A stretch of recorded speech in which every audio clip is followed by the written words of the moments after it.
Aujourd'hui, une rencontre au parfum de guerre froide pour reconnecter diplomatiquement les États-Unis et la Russie. Marco Rubio et Sergueï Lavrov représentent les deux pays. Avec ce nouveau train de sanctions qui vient d'être annoncé ce matin contre la Russie. Les Européens ont-ils perdu la raison? À Riyad, on cherche la paix, tandis qu'à Bruxelles, on prépare le 16e train de sanctions. Aujourd'hui, une question s'impose avec insistance. Les Européens aiment-ils réellement les Ukrainiens?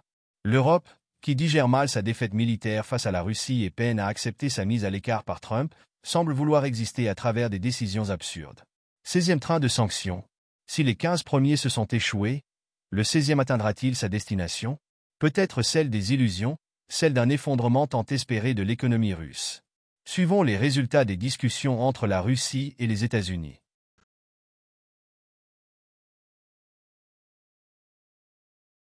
Sergueï Lavrov révèle les résultats des négociations secrètes. Tout d'abord, nous souhaitons exprimer notre gratitude aux autorités saoudiennes pour avoir permis cette rencontre entre représentants russes et américains. Nous avons personnellement adressé nos remerciements au prince héritier du royaume, Mohammed Ben Salman, lors d'une audience où nous étions présents avec Yuri Ushakov. Pendant près d'une heure, nous avons évoqué nos relations bilatérales ainsi que l'importance, sinon d'un accord total qui est impossible, du moins de la volonté des grandes puissances de maintenir en toutes circonstances un dialogue professionnel et constructif. Il s'agit de savoir s'écouter, tirer des leçons des événements et éviter les conflits et crises inutiles. Cette position du prince héritier a d'ailleurs été reprise au cours de nos discussions avec la délégation américaine.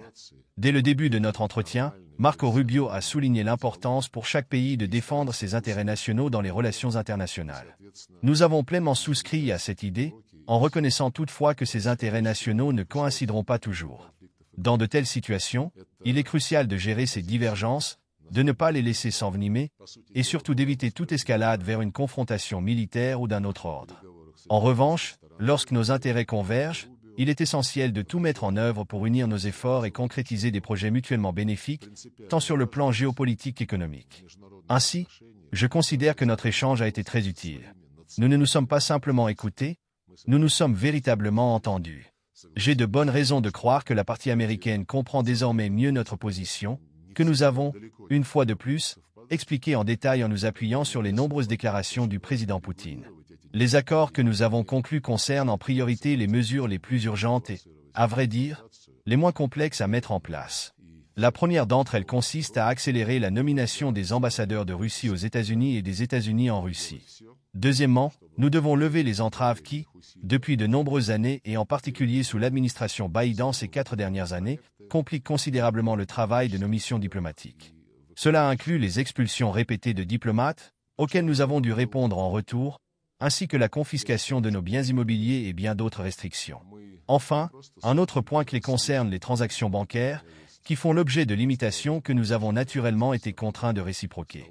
Nous avons convenu que nos adjoints se réuniront prochainement pour examiner la nécessité d'éliminer ces barrières artificielles entravant le bon fonctionnement des ambassades et autres institutions diplomatiques, aussi bien en Russie qu'aux États-Unis.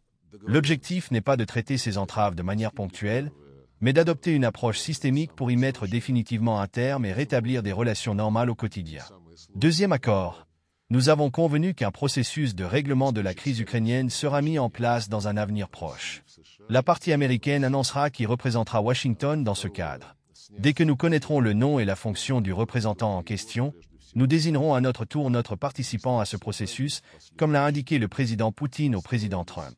Troisièmement, dans une approche plus large et conceptuelle, nous travaillerons à créer des conditions favorables à la reprise et à l'élargissement de notre coopération dans divers domaines, parallèlement aux avancées du processus de règlement de la crise ukrainienne. Nous partageons un vif intérêt pour la reprise des consultations sur les problématiques géopolitiques, y compris les conflits affectant différentes régions du monde, où la Russie et les États-Unis ont des intérêts. De même, il existe une volonté commune de lever les obstacles artificiels entravant le développement d'une coopération économique mutuellement bénéfique. Lors de notre discussion sur les aspects économiques, Kirill Dmitriev, directeur du Fonds russe d'investissement direct, était présent. Il a exposé plusieurs problèmes susceptibles d'être résolus rapidement et de manière avantageuse tant pour la Russie que pour les États-Unis. Question des médias.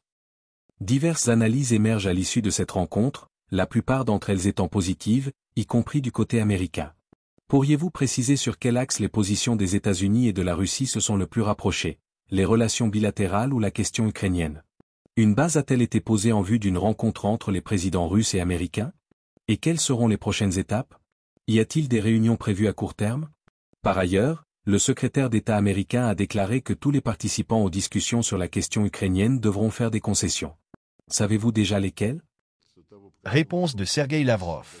Concernant les points sur lesquels un terrain d'entente a été trouvé, ce qui ne signifie pas nécessairement un rapprochement total des positions, j'ai déjà évoqué plusieurs éléments.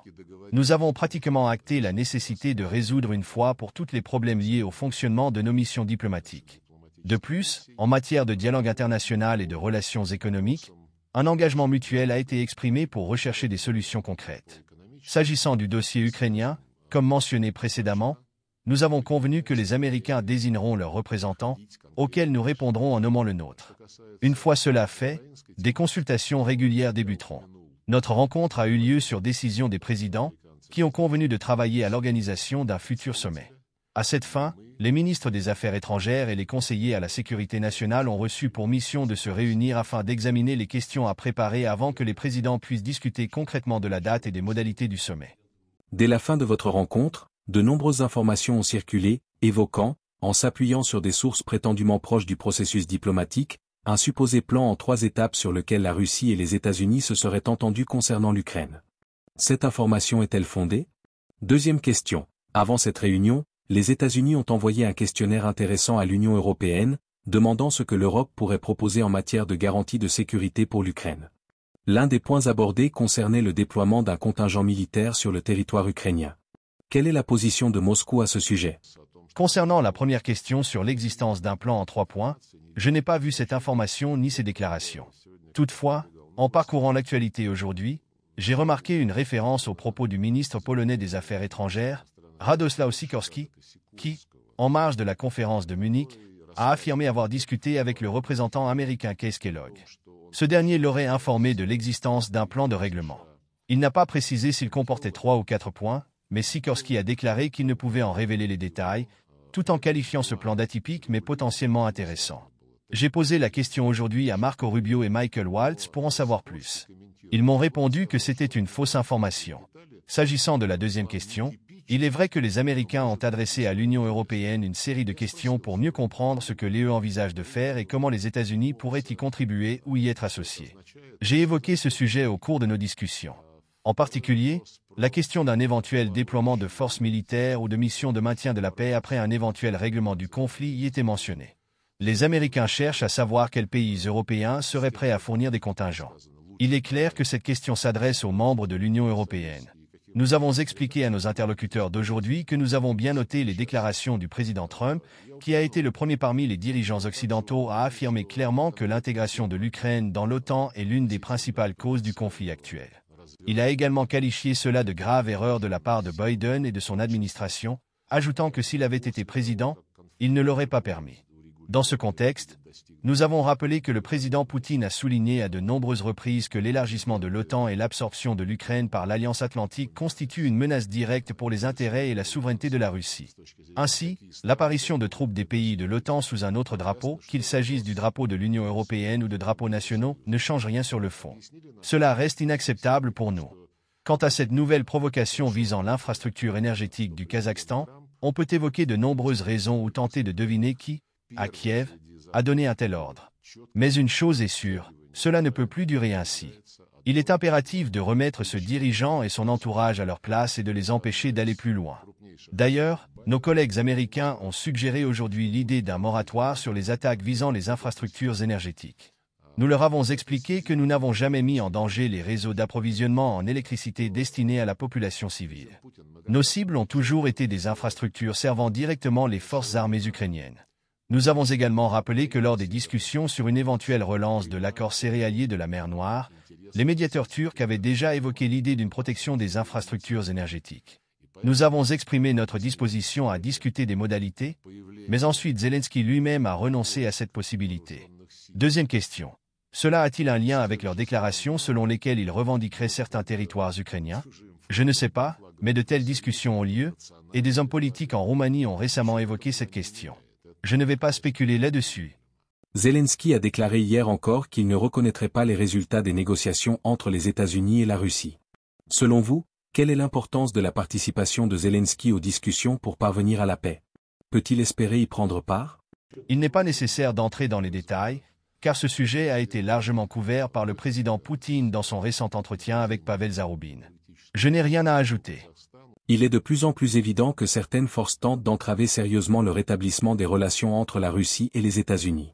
Que doit faire la Russie pour empêcher ces tentatives de perturbation et protéger ce processus?